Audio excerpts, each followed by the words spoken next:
জনপ্ৰিয় অভিনেত্ৰী আইমি বৰুৱাৰ বাৰু খবৰটো আপোনালোকে পালেনে? জনপ্ৰিয় অভিনেত্ৰীগৰাকীয়ে তেওঁৰ ওঠ চুৰিৰ অপাৰেশ্যন কৰিলে। কিন্তু হঠাতে কিয় তেওঁ এনে সিদ্ধান্ত গ্ৰহণ কৰিলে? কিয় তেওঁৰ ওঠ চুৰিৰ চাৰ্জাৰী কৰালে?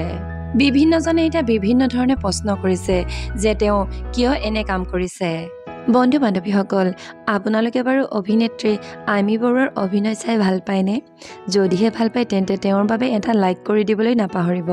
আজি কেইদিনমানৰ পৰা অভিনেত্ৰীগৰাকীৰ কেইখনমান ফটোৱে এতিয়া ছ'চিয়েল মিডিয়াত খলকনিৰ সৃষ্টি কৰিছে। ফটো কেইকপিত অভিনেত্ৰীগৰাকীক এক অন্য ৰূপত দেখা গৈছে। অভিনেত্ৰীগৰাকীয়ে তেওঁৰ ওঠৰ চাৰ্জাৰী কৰিছে বুলি এতিয়া বহু সংখ্যক লোকে অনুমান কৰিছে। অভিনেত্ৰীগৰাকীৰ ওঠ চুৰিৰ সম্পূৰ্ণ বেলেগ ৰূপত দেখি এতিয়া বিভিন্নজনে কৈছে যে কিয়নো এনে কাম কৰিব লাগে? ভগৱানে যেনেকৈ দিছে তেনেকৈয়ে সন্তুষ্ট নহয় নেকি? ইমান টকা আছে বুলিয়েই কিয় তেওঁ নিজৰ ওঠ চুৰিৰ চাৰ্জাৰী কৰিব লাগে? এয়া হৈছে অভিনেত্ৰীগৰাকীৰ ওঠ চাৰ্জাৰীৰ সময়ৰ ফটো আৰু এয়া হৈছে অভিনেত্ৰীগৰাকীৰ আগৰ ফটো।